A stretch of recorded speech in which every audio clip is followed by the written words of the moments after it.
Hello friends, Saurabh Ganguly classes Bihar 9 and 10th में आपका स्वागत। आज की इस वीडियो में मैं आपको निर्देशांक ज्यामिति यानी कोऑर्डिनेट ज्योमेट्री का फार्मूला बताने वाले हैं। तो आइए आगे इस वीडियो में देखते हैं। चैनल पे न्यू है तो चैनल को सब्सक्राइब कर लीजिए, बेल आइकन को प्रेस कर लीजिए, जिससे हर नोटिफिकेशन आपको जल्द से जल्द पहुंचे। और भारती भवन के ऑल क्वेश्चन का solution Saurabh Ganguly classes Bihar 9 and 10th पे आपको मिल जाएगा। तो ध्यान से देखिएगा कि आप लोग को हम क्या बताने वाले हैं। आप लोग को फॉर्मूला बोले हैं कि कोई भी चीज का क्वेश्चन को सॉल्यूशन करने से पहले कोऑर्डिनेट ज्योमेट्री में फॉर्मूला का ज्ञान होना बहुत ही ज्यादा जरूरी है। तो आपको पहला बार टर्म बता रहे हैं कि दो बिंदु दिया हुआ रहेगा। कितने बिंदु दिया हुआ रहेगा? दो बिंदु दिया हुआ रहेगा और उसके निर्देशांक यानी कोऑर्डिनेट मालूम होगा। पहले X coordinate and Y coordinate मालूम होगा। तो उस बात को भी हम लिखते हैं क्या? तो लिख देते हैं x1 y1 और दूसरा x2 y2। ये आपको दे दिया गया। क्या दिया गया है? x1 y1 और x2 y2 दे दिया गया है। और मान लेते हैं यहाँ p है और यहाँ q है और बोला जाएगा इसके मध्य बिंदु का निर्देशांक निकाले। किसके निर्देशांक? मध्य बिंदु मान लेते हैं मेरा O है और इसके निर्देशांक x y कर लेते हैं। क्या कर लेते हैं? x y कर लेते हैं।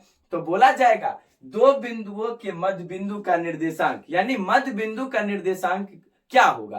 तो मध्य बिंदु, मध्य का मतलब बीच यानी औसत यानी बीच वाला टर्म, यानी कि दोनों को जोड़ के क्या करेंगे? दो से भागा कर देंगे। तो एक्स कोऑर्डिनेट वाले को जोड़ेंगे और दो से भागा देंगे तो एक्स कोऑर्डिनेट ही आएगा। किन्हीं के मन में यह सवाल उठता होगा कि एक्स वाला करने से वाई नहीं आएगा क्या? नहीं, आप खुद सोचिए कि आप अगर x वाले वैल्यू निकालिएगा तो x वाला ही ना निकलेगा। यानी मध्य बिंदु, क्या बोले? मध्य बिंदु का निर्देशांक, मध्य बिंदु का निर्देशांक यानी ओ वाले टर्म की हम बात करते हैं, यानी x y की बात करेंगे। तो मध्य बिंदु का निर्देशांक जो होगा x1 प्लस x2 यानी x1 प्लस x2 बटे 2 y वाला टर्म लिखेंगे तो y1 प्लस y2 बटे 2।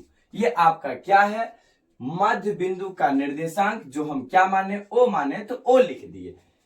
इस बात को आपको हमेशा याद रखना है कि मध्य बिंदु का जो निर्देशांक होगा एक्स कोऑर्डिनेट के योग का करके दो से भागा दे देंगे, y कोऑर्डिनेट को जोड़ करके दो से भागा दे देंगे। और फॉर एग्जांपल भी हम आपको बता देंगे, फॉर एग्जांपल भी दे देते हैं, लेकिन आपको यह बात याद रखना है कि मध्य बिंदु का निर्देशांक क्या होगा? x1 प्लस x2 बटे 2 y1 प्लस y2 बटे 2। मध्य बिंदु का निर्देशांक क्या होगा? x1 प्लस x2 बटे 2 y1 प्लस y2 बटे 2। इतना बात तो आपके मन में आता होगा कि सर अब कोई क्वेश्चन दीजिए। तो चलिए आपको ले लेते हैं, यहाँ 3 है और यहाँ पे 5 है, ठीक है। और यहाँ पे आपको ले लेते हैं कितना? 3 है और यहाँ पे ले लेते हैं हम 6 है। चलिए तो अब क्या करेंगे कि मध्य बिंदु का निर्देशांक अगर निकालना हो, फॉर एग्जाम्पल के तौर पे हमको दिया है तो लिख देते एग्जाम्पल। एक एग्जाम्पल ये है तो क्या एक्स कोऑर्डिनेट यानी 3 प्लस 3 लिख दीजिए। तो 3 प्लस 3 बट्टा में 2 कर दीजिए कॉमा, और फिर y कोऑर्डिनेट 5 प्लस 6 तो 5 प्लस 6 बट्टा में 2 जाएगा। 3 3 6 बट्टा में 2 कॉमा 6 5 11 11 बट्टा 2 कर दीजिए। 2 से भागा लगाइएगा तो 3, तो 3 कॉमा कितना? 11 बट्टे 2 करिएगा तो 5.5 भागा दीजिएगा तो ये हो जाएगा। ये क्या है? मध्य बिंदु का निर्देशांक। तो मध्य बिंदु का निर्देशांक क्या होगा? मेरे साथ आप लोग बोलने का प्रयास करिए, x1 प्लस x2 बटे 2 y1 प्लस y2 बटे 2। और नहीं इससे भी दिमाग में जाता है तो 2 पॉइंट दिया हुआ रहेगा, पहले वाले को जोड़ करके 2 से भागा, दूसरे वाले को जोड़ करके 2 से भागा दे देंगे। यही आपका मध्य बिंदु का निर्देशांक होता है। तो क्या होता है बुआ? मध्य बिंदु का निर्देशांक x1 प्लस x2 बटे 2 y1 प्लस y2 बटे 2। ये आपका क्या है? मध्य बिंदु का निर्देशांक है। आप स्क्रीनशॉट ले लीजिए। फॉर्मूला दूसरा नंबर देखिएगा कि आपको एक त्रिभुज दे दिया जाएगा, और त्रिभुज दे दिया जाएगा कहने का मतलब 3 गो निर्देशांक दे दिया जाएगा। उस निर्देशांक को हम लिख लेते हैं, ए बी और सी। जिनके मन में आता होगा सर आप एबीसी ही क्यों लिए, आप पी क्यू आर लिख लीजिए, के एल एम लिख लीजिए, या आपको जो मन करे वो डिनोट कर दीजिए। तो ए है तो मान लेते हैं x1 कॉमा यहाँ y1 होगा, यहाँ बी है तो x2 कॉमा y2 ले लेते हैं, और यहाँ x3 कॉमा y3 ले लेते हैं। और यहाँ केंद्रक है वो है, यही चीज मानते हैं कि केंद्रक का निर्देशांक निकालना है, तो हम क्या किए x कॉमा y कर लिए। तो बोलेगा त्रिभुज के, तो त्रिभुज के बारे में आप लोग को बारीकी से मालूम है कि त्रिभुज में 3 निर्देशांक होते हैं, अर्थात 3 गो ही शीर्ष, यानी 3 गो ही शीर्ष होने के साथ 3 गो ही कोना होते हैं और 3 गो भुजा होता है। लेकिन उस पर आपको नहीं जाना है, तो आपको हम ये कह रहे हैं कि त्रिभुज में आपको 3 गो निर्देशांक दिया हुआ रहेगा, 3 को निर्देशांक दिया हुआ रहेगा, तो बोलेगा केंद्रक के निर्देशांक निकाले।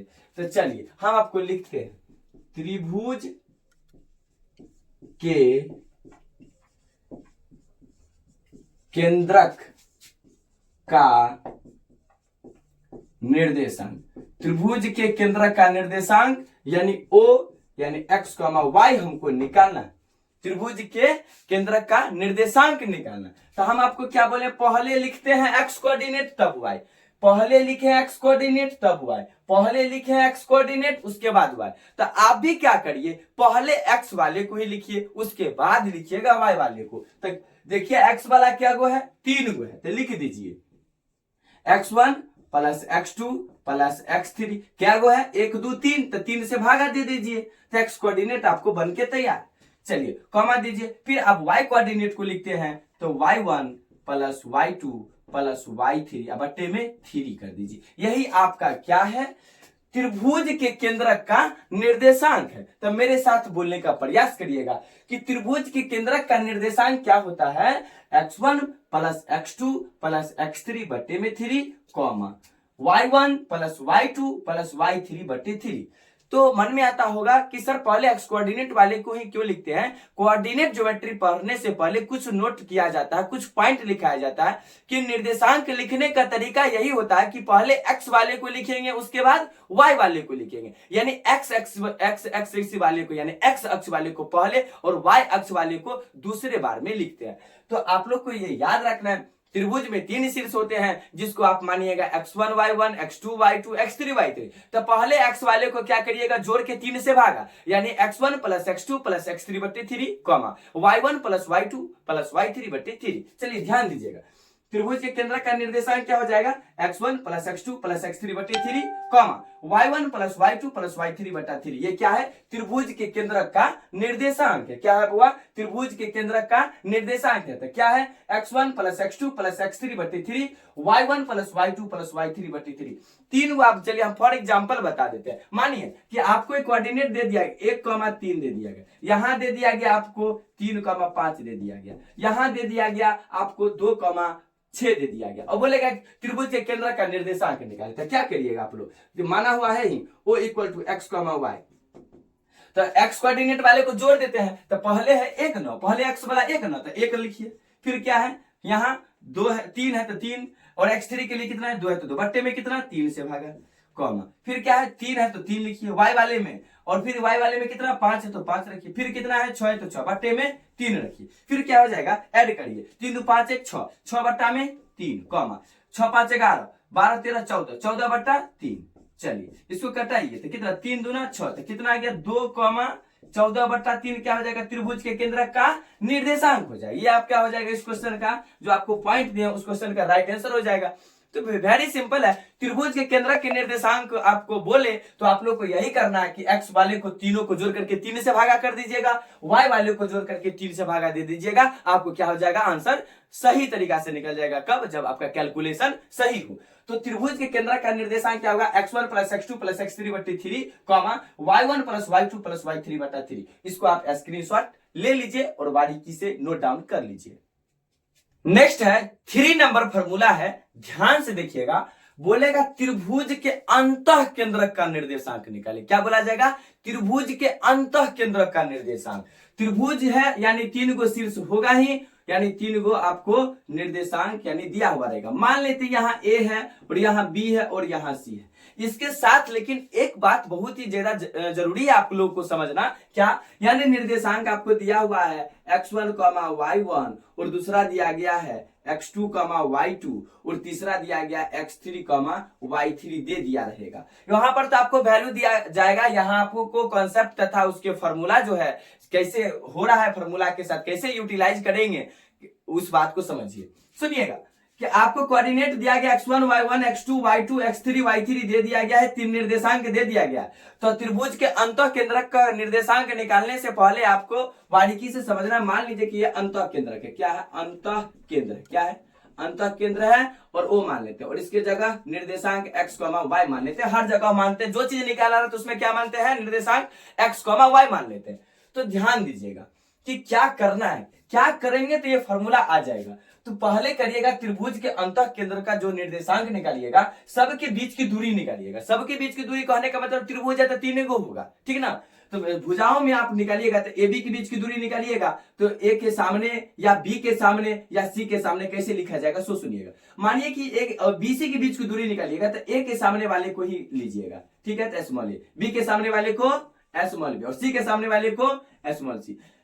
ये क्या होगा, आपको जब दूरी सूत्र लगाइएगा ए बी के बीच की दूरी निकालिएगा ना तो सी वाला इसलिए रखे हैं, यहां पर आपको दर्शाना है। ए बी के बीच की दूरी निकाल के यहां लिखिएगा, बीसी के बीच की दूरी निकालिएगा तो यहां रखिएगा और एसी के बीच की दूरी निकालिएगा तो ये रखिएगा। अब ध्यान से सुनिएगा, त्रिभुज के हम क्या बोलते हैं? त्रिभुज। त्रिभुज के अंतः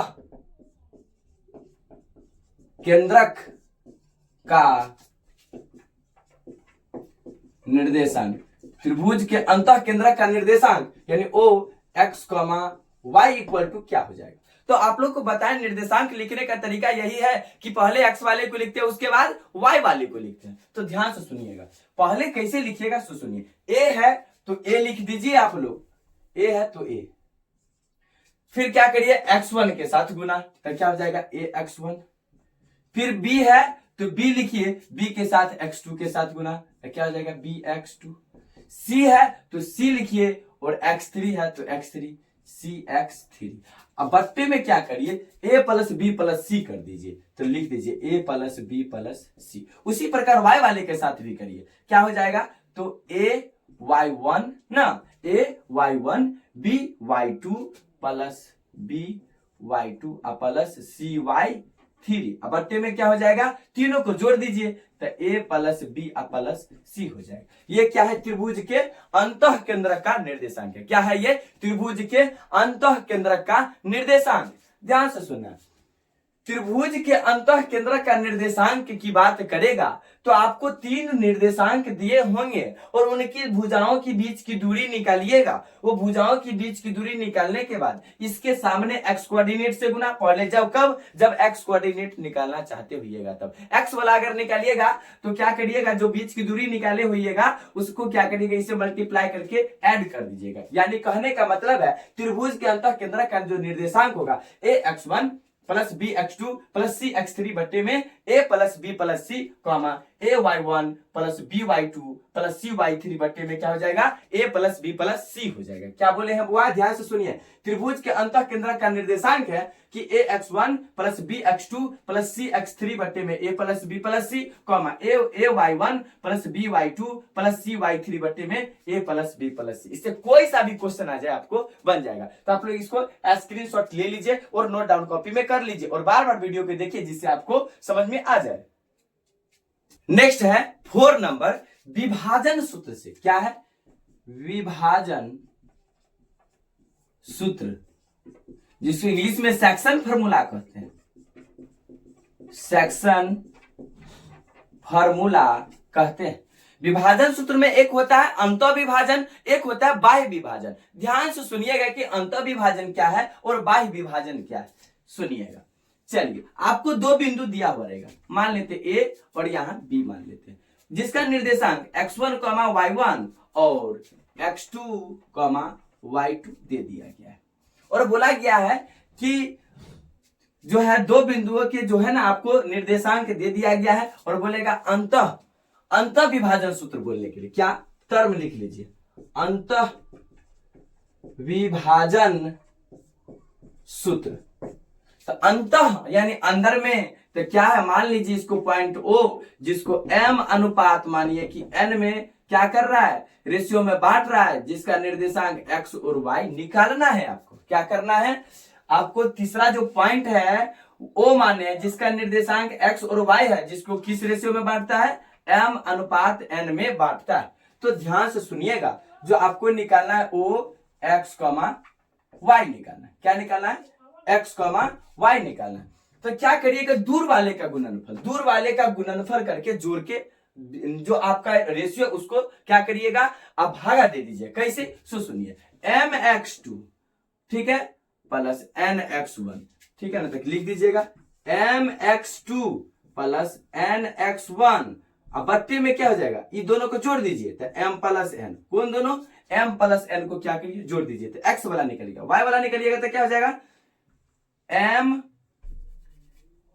my2 प्लस ny1, अब बट्टे में क्या हो जाएगा, m प्लस n हो जाएगा। यही आपका क्या है, त्रिभुज के अंतः केंद्र का निर्देशांक, ठीक है ना, त्रिभुज नहीं सॉरी अंतः विभाजन सूत्र है। क्या है, अंतः विभाजन सूत्र है mx2 प्लस nx1 बट्टे में m plus n, my2 plus ny1 बट्टे में m प्लस n। इसको लिखने का आप तरीका भी बताते हैं, ध्यान से सुनिएगा। बोलेगा अंतः विभाजन सूत्र, तो क्या करिएगा कि आप जो निकालना चाहते हो x, y निकालना चाहते हैं तो कैसे निकालिएगा, सुनिए। आप क्या करिए, x वाला एक बताते हैं पहले यहाँ पे, तो क्या करिए, पहले m लिखिए, फिर n लिखिए, फिर m लिखिए, फिर n लिखिए। कहिएगा क्यों, हम m n न माने तो आप जो मानिएगा उस टाइप से लिखिएगा, लेकिन हम आपको जो बताएं वही चीज पे फॉलो करिए जिससे आपको याद रहे। तो m n, फिर क्या करिए m n और यहाँ भी m और n लिख दीजिए। क्या करिएगा, पहले x वाला टर्म है तो x लिख दीजिएगा, बट्टा कर दीजिए, जोड़ दीजिए, इतना ही काम करना है। यहाँ y वाला लिखिएगा तो y लिख दीजिए, जोड़ दीजिए, यहाँ भी बट्टा है तो बट्टा कर दीजिए। यहाँ पर लिखिएगा, यहाँ 1, यहाँ 2, यहाँ 1, यहाँ 2, हो गया आपका फॉर्मूला तैयार, ठीक है ना। इसी में बोलेगा ये तो अंतः विभाजन सूत्र है, तो mx2 प्लस nx1 बट्टे में m plus n, my2 plus ny1 बट्टे m प्लस n कर ले। बाय विभाजन बोलेगा तो क्या करिएगा बच्चा, ध्यान से सुनना है, विभाजन सूत्र में बाह्य बोले, क्या बोले, बाह्य बोले, तो जहां पर प्लस है ना वहां पर क्या करिएगा, माइनस लगा दीजिएगा। क्या है, जहां पर प्लस वहां क्या करिएगा, माइनस लगा दीजिएगा, जहां जहां प्लस है वहां माइनस लगा दीजिएगा, तो कौन सा फॉर्मूला बन जाएगा, ये बाह्य विभाजन सूत्र बन जाएगा। क्या, कौन सा सूत्र बन जाएगा, बाह्य विभाजन सूत्र। जैसे कि बाह्य विभाजन लिखते हैं, बाह्य विभाजन की बात करते हैं तो क्या हो जाएगा, इसी में चेंज करते हैं। बाह्य विभाजन का ये टर्म माइनस कर देना है, क्या कर देना है, माइनस कर देना। हर जगह जहां प्लस वहां क्या किए, माइनस कर देते। ये कौन सा विभाजन हो जाएगा, बाह्य विभाजन सूत्र क्या हो जाएगा, mx2 माइनस nx1 बट्टे में m माइनस n, अब कॉमा my2 माइनस ny1 बट्टे m माइनस n। ये क्या है, बाह्य विभाजन सूत्र है। और ध्यान रखना ये फॉर्मूला आप ध्यान रखिए, जिससे आपको क्या हो, ऑल क्वेश्चन भारती भवन का ही तो छोड़िए, एनसीईआरटी का भी बुक या टेक्स्ट बुक का भी उठाइएगा तो आपको ऑल क्वेश्चन बन जाएगा। तो दोस्तों आज के लिए बस इतना ही, फिर मिलते हैं नेक्स्ट वीडियो में। अगर वीडियो अच्छा लगा हो और आपके यूजफुल के लिए हो और चैनल पे न्यू है तो चैनल को सब्सक्राइब कर लीजिए, बेल आइकन को प्रेस कर लीजिए, जिससे हर नोटिफिकेशन आपको जल्द से जल्द पहुंचे। बाय।